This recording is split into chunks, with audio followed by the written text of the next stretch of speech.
Today we are crafting with Dollar Tree fabric. They have out some really gorgeous fun fall colors that you can put to really good use on a budget. Please leave me a big thumbs up and let's get on into it. Alright, so jumping on into it, I had a really fun idea seeing these little throw pillows at the Dollar Tree. These were $5 when I purchased them. I'm not sure if they'll go up in the future, but for now, just a $5 pillow I felt like was a pretty good deal. It seems like high quality fabric, and I just had to decorate a set of these for Halloween. I know the Sherpa ghosts are still super popular right now, so I had to give it a try on the pillow. So I'm taking one of the little car detail rags from Dollar Tree. They are like the closest thing you can get to the Sherpa material at Dollar Tree, and going to trace out the cutest ghost. Now I found this lantern at Dollar Tree for $5. I thought it was super cute, so I grabbed one, and I'm going to be using it on something else, but it was the perfect shape ghost, but a little bit small, so I over traced it, and then I wanted to cut a little bit larger as well because I need to get rid of that raw edge. So the only way I could get it to not ravel or lose any of the fuzz is to actually hot glue the sides over, give it a little seam so that this will have a finished look. After doing that, just go ahead and attach it to the pillow. I am using hot glue just to be quick, and it's just easy to use, but if you want to, you could use a stronger glue or even a fabric glue for this project to last longer, but I feel like this is just for decorative purposes. It's not going to get dirty, and I can just easily dust it off or wipe it off if I need to. Go ahead, attach the ghost down, and then I ended up cutting out 2 ovals out of just some black fabric to attach as the eyes.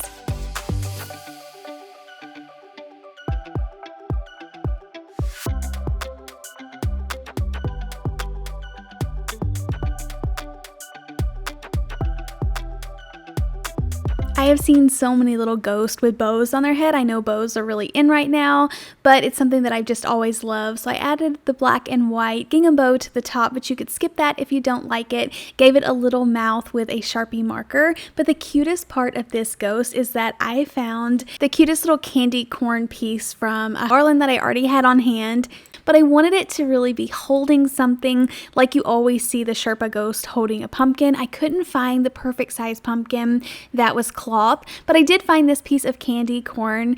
So I ended up cutting some little hands out of the Sherpa fabric, gluing them together and turning them inside out after they're 100% cooled down because you don't want it pulling apart, and then it makes it look like it's holding this little piece of candy corn. Super, super cute. I'll definitely be making some more of these.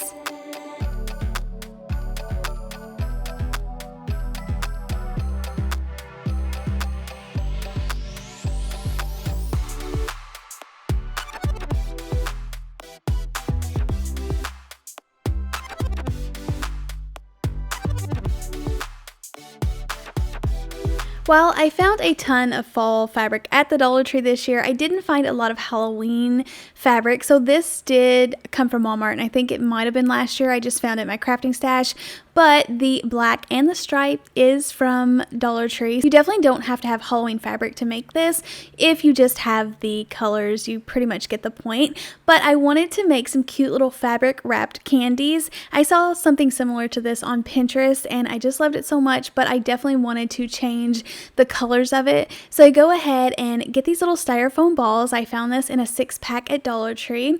And then I'm using that just to kind of eyeball how much fabric that I need. And then after I get the perfect size cut, I use that as my little template to go ahead and cut out several more.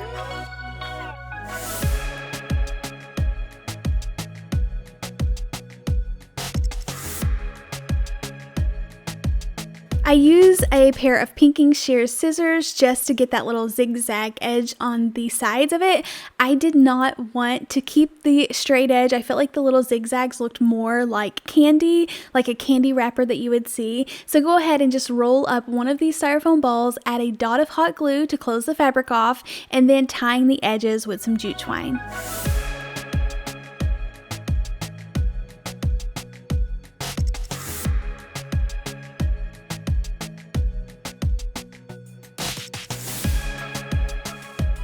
I I didn't just want everyone to be wrapped in the busy fabric, so go ahead and wrap one in some black, but I did use the white and black gingham ribbon on those. Go ahead, tie it off and trim those down, and then you can just display these in a really cute candy bowl. I ended up using a Dollar Tree basket, like the smallest ones.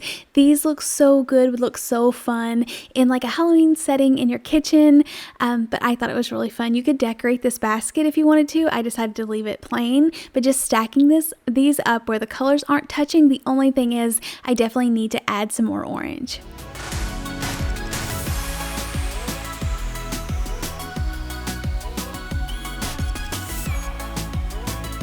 And then for the next project, I am using this large $3 wooden sign from Dollar Tree. I'm hoping Dollar Tree is still going to be putting these out. I just keep using the ones I already have on hand, so let me know if you've seen these recently in the store. But for another fun fabric DIY, I am using this gorgeous white fabric with the colorful leaves and then the little shapes of the animals I think are so cute, with the hedgehog and the fox on there and the little acorns. So I go ahead, cut this down to size. I felt like this would make the perfect backing, and then putting a large pumpkin on it. So go ahead and just Mod Podge down this fabric and then just trim it down to size.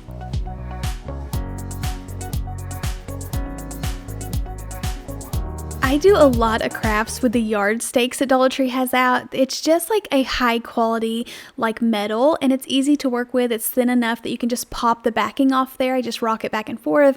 I put some tower blocks underneath because this is curved and would not attach to the sign without it. And then I really wanted to elevate this project because it was kind of boring just with the pumpkin on the fabric. So one of my favorite things to do is actually cut some wooden beads in half.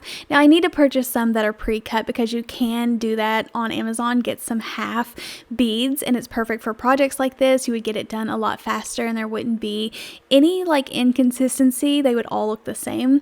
But just using what I have on hand, I had a Hobby Lobby wooden bead garland and I just glued those all around, and I love it so much more. You could leave this plain, but I love adding these little wooden words that coordinates with the frame, but I thought this turned out too cute.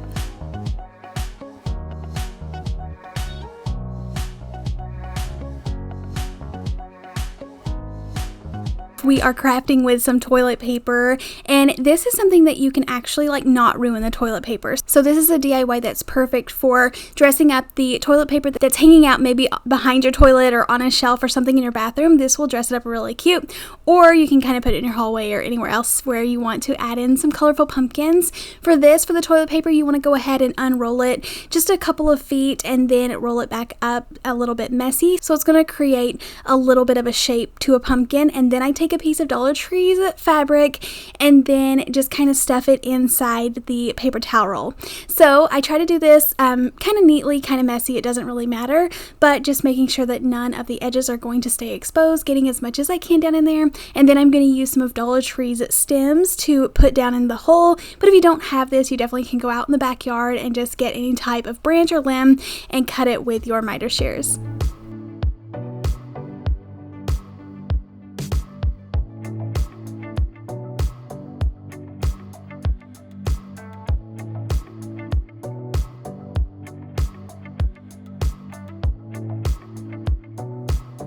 And then after you get your little stem on there, I love to go in with some leaves, different color ones. I thought the green ones looked good.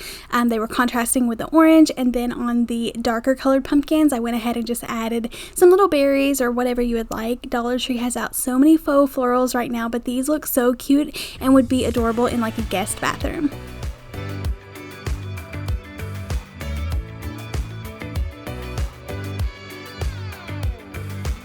Pillows, definitely grab these chair covers. They have these in a couple of different colors, and I'm going to actually glue them together to create a gorgeous pillow. I originally thought that I would be able to just get a different piece of fabric and glue on the back, and you can do that, but I wanted it to just be consistent all the way around, and it wouldn't matter if it fell off and my kids put it back up there. It would be reversible too. So I'm using 2 for 1 pillow, and I'm just using my hot glue, but you also can get fabric glue for your hot glue gun or just use regular fabric glue. But I am going to put these back sides together and then leave an opening so I can fill this up with some stuffing.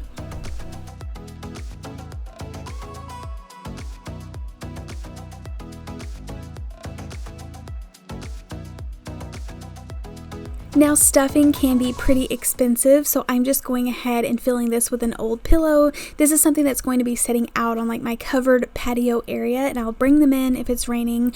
But you also can get some like spray paint that helps waterproof fabric, so that would work really well for this to help give it a little bit of extra protection. But so far this is really lasting. After I get it with all of the filling or stuffing inside, I go ahead and glue the top shut, and then just put this with some other pillows out on my swing.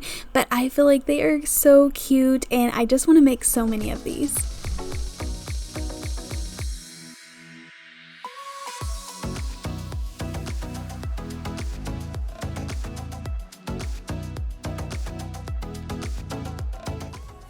And if you're looking for the easiest way to add in a ton of fall colors into your home, you can make like a scrappy garland. This looks so cute displayed on like an entryway table.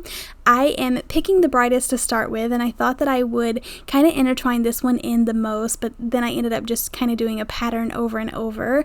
But just played around with the size of it at first. So I first cut these strips super long, and then I went back in and actually shortened them down a little bit. But I did make some little loops on both sides of this rope, so I would have a way to hang it up.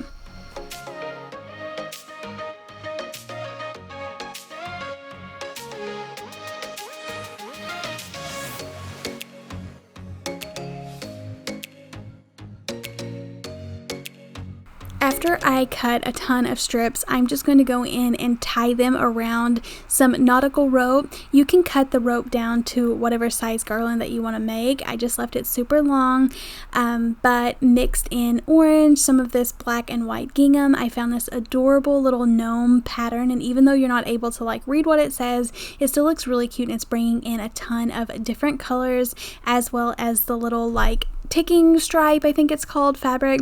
But like I mentioned, just wanting a hoop at the end, so hot glued that over and then tied some of the fabric pieces around that, and that's going to help secure the ends. But go ahead and do this throughout the whole rope.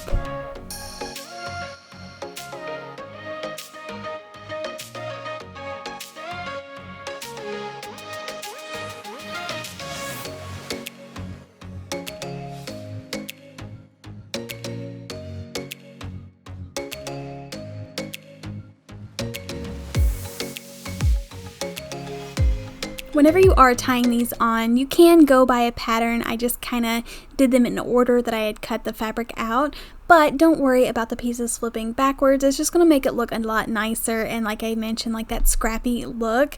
But this is something really fun that you can set on an entryway table, kind of wrap around other pumpkins, but it's really cute to display.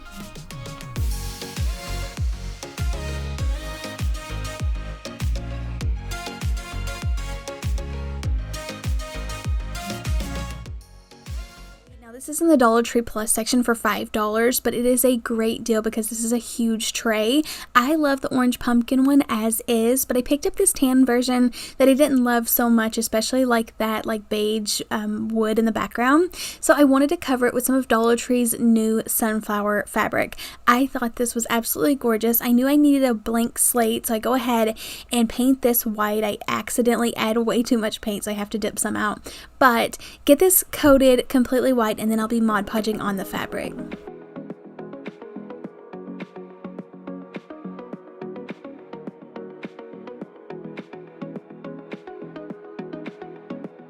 I love the soft colors in this fabric. I feel like it is so beautiful. They had lots of different fabrics to pick from, and also like Halloween stuff was coming out, so you can grab whichever you want to do. I thought the sunflowers would work also in the summertime. I know it won't like go on into winter, Christmas time, but it's something that I can use a little bit longer, like late summer into fall, especially next year. And go ahead and put this down, and then I'm just using a scrap piece of popsicle stick to really push this into the corners, because I want this to have nice crisp corners so that I can take my X-Acto knife after it dries and cut away the excess. Now I don't even let this completely dry. I just put the fabric down and go ahead with another coat of Mod Podge and go over the top of it, and then let that completely dry before cutting away the excess fabric. This is such an easy way to get a custom look to fit any style or any space that you need to fill up with a certain look that you're going for, but cutting away the extra with a knife, be super careful because it can be a little bit tough, and then using a pair of scissors for the places that I couldn't get the corners like off of there. But I feel like you get such crisp lines this way and you're not having to keep measuring and getting it the exact same size. But loved how this turned out, pairing it with a little pumpkin and some wooded beads.